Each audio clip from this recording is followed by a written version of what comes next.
started here. Final score was Nova Southeastern 74, Cal State Dominguez Hills 73 in the Division II National Championship game. Post-game notes. Nova Southeastern wins its second national championship game, coming within the last 3 seasons, won the title in 2023 and finished as the national runner-up last year. This is also the second national championship for head coach Jim Crutchfield, who has coached in 4 national championship games. Since losing in the 2022 Elite Eight quarterfinals to Black Hills State, Nova Southeastern has gone 104-4 over the last 3 seasons with 2 national titles. The Sharks have now won 23 games in a row over the course of the last 3 seasons when they have reached the title game each year. NSU had winning streaks of 46, 20, and 13 games to go along with their current run of 23 in succession. Tied its school record with its 36th win of the season, the most of any NCAA Division II team this season. The other 36-win season came in its 2023 title year. Became the 4th team in the Sunshine State Conference history to win the national championship team, to be a national championship team in men's basketball. Has gone 17-1 in its last 17 NCAA tournament games since losing in the Elite Eight quarterfinals in 2022. And then this is Nova Southeastern's 15th NCAA Division II championship team and 2nd this year. NSU's women's swimming team captured its 4th straight championship 2 weeks ago in Indianapolis.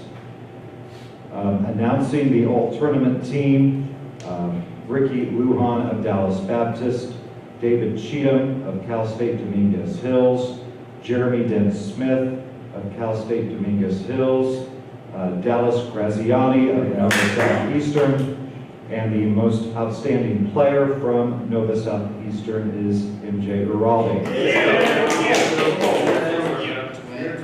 So we have the 2025 national champions here up on the stage. We will first start with opening comments from the coach, Tim Crutchfield. He is joined by student athletes MJ Iraldi and Dallas Graziani. Well, it was a thriller. And I have been, and a lot of these guys have been on the other side of this win-loss thing. Last year we lost at the buzzer, and it's heartbreaking. And Dominguez Hills played a great game, unbelievably well coached, played unbelievably hard, very physical team. I know how heartbreaking it is for them, but they had a great year and a great run, one shot away. So congrats to them for a great season. Couldn't be happier for these guys because they're good guys. You know, they're really good guys to be around, from on the court to the locker room to in school, everything. You couldn't find a nicer bunch of guys than I have the pleasure of coaching, and I feel great for these guys behind me. Thank you, Coach. We will now open it up for questions for the student athletes. Jim Powers, NCAA. We'll start with Dallas. Glad you came back. Oh yeah, this was exactly what we were hoping for. So it feels good to be back. It feels good to win. MJ, how important, and we had everybody back there, but really how important was Dallas to you guys in this run this year to really get you guys going on both sides? He makes our team go. He makes the game so much easier for everyone. I would say everyone here is in here, and I would say they all give the same answer. Everyone wants to play with Dallas. No one wants to play against them, and it shows. It's just an absolute win. And this is for both of you guys. Coach mentioned something last night. He said the other day, saying that Dominguez Hills, they got gumption. They got, they get after it a little bit. It was a rough fight out there, wasn't it? Talk a little bit. Just talk us through the game. MJ, we'll start with you, because the one comment we were making was All-American going against All-American, just doing All-American things. Yeah, I would say definitely credit to Cal State. They played great defensively, very physical. They were kind of opposing their will on us in the first half. We came out, kind of just stuck with it in the second half, stayed together. Kind of just stayed together. Obviously didn't shoot it well. We just able to weather the storm and ended up on the right side. Dallas. I would agree with that. I think we obviously didn't shoot it well. We didn't do a lot of things well. Maybe had a few too many turnovers. And I think we just kind of kept fighting, stayed, like you said, stayed together, played for each other, and ended up on top. MJ, for you, you talked about it all week, about what a national championship would mean to you and the redemption that came with winning today. Like, where are you feeling like in the closing seconds of the game, and as you know, you finally became a national champion? It's surreal. Happy for everyone that was here in the locker room last year. I got to get a little bit of revenge. Yeah, just surreal. I don't know how much it's really hit yet, but just happy we were able to get it done just for everyone in the locker room. All right, we'll excuse the student athletes. Yeah, boys.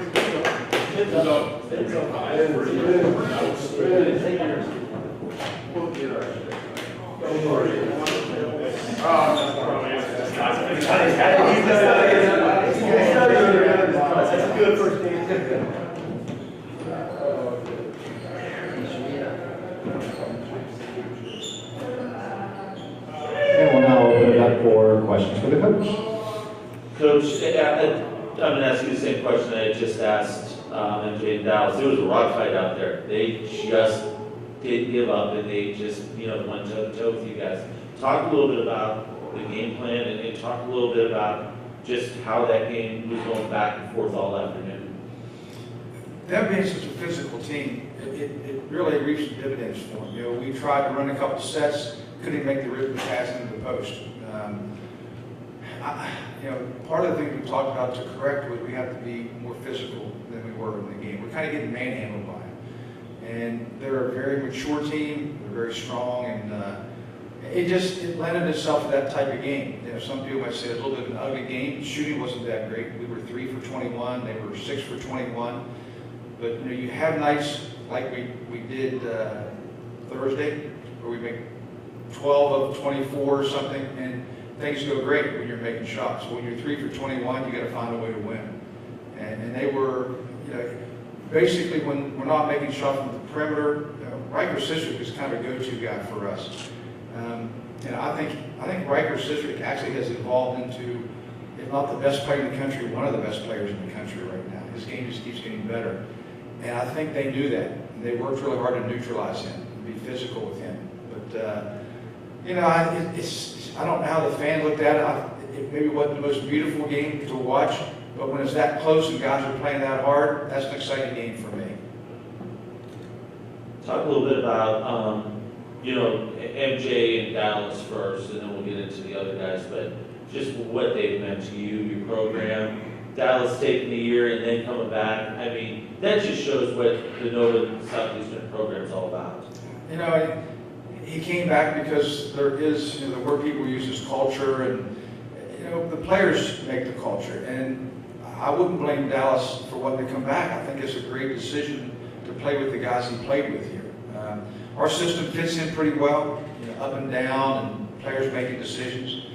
But to come back and play with these guys, and we brought in 2 really good players last year, in Riker Cistric and MJ Iraldi. Those guys, to me, they're star players at this level, without a doubt. They could easily play at a higher level. And then this year, all of a sudden, the new guys, I think he knew who they were. Tyler Everhart and Ross Reeves. You got a guy like Ryan Davis, who's a warrior. So when Dallas looks for reasons to come, those are people. It comes down to, I like the school, but it's more fun to play with guys that you enjoy being around and are going to battle with you. So he's got that mentality. Talk about this group overall, and I know last year was not the way you guys wanted it to end, but in all the teams you've coached, and I know there's a bunch of them, where do you rank this team? Where do you, and I know it's probably tough, but where do you put this team with a lot of the teams that you've coached and a couple national championships now? That's always a tough question, and I get that a lot. Even saying, how's that with your team? It was West Liberty was in the national championship. Are we as good as them?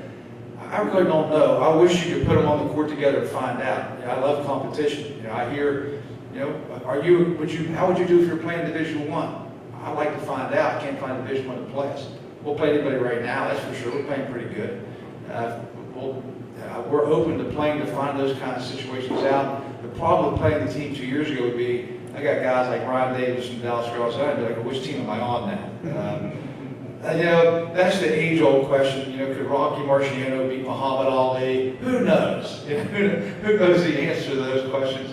But I'll tell you what, it's a question that gets debated all the time. And I'll tell you who else debates that. These players do. You know, RJ will be saying, you guys won it, but yet we did this or whatever.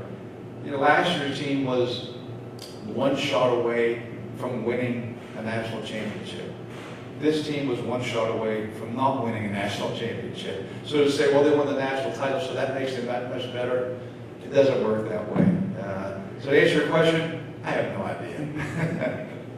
You know, one of the other things too is, you know, Nova Southeastern has put themselves into some discussions with the, you know, the teams that Northwest Missouri State had and some of those other, you know, that have had great runs. And with this group of guys, and we talked a little bit about MJ and Dallas, but you got some other really, really great guys that you're going to miss in that locker room. Talk a little bit about those guys. Yeah, I mean, Tommy Sala and Alex Mangold have been anchors for us, whether it was practice or when guys get hurt stepping in. We got a guy like Tommy Sala that we're very fortunate to have him. Tough decision on his part. I think if he would have transferred to most Division II teams in the country, he was a double-double. He was a double-double in practice every day. Alex Mangold, kind of the same thing. But they stuck around. Those two guys, along with a couple other guys, have a house with a swimming pool in South Florida. I would like to think it was a team thing, part of it, but they got a good life down there. So those guys, you know, I'm going to miss them. Our big guys are going to leave the locker room. And Alex Mangold and Tommy Sala, Riker Sistrick, who's become, again, an incredible player. MJ Iraldi, and those guys are great players. And Tyler Everhart has been a glue guy for us this year. So the 5 big guys that we lose, they're all impact guys on the floor and off the floor. So my job is to find maybe some guys that step in. Maybe I should be recruiting. Would this be a good time to advertise that we need a 6'8" guy that's got high skills and wants to bang? If so, if anybody's watching, if you're out there, give me a call. Thank you, Coach. Congratulations. Thank you. Congratulations, Jen. Thanks. So you're not going to Disney, buddy? I'm going to visit, man. I go to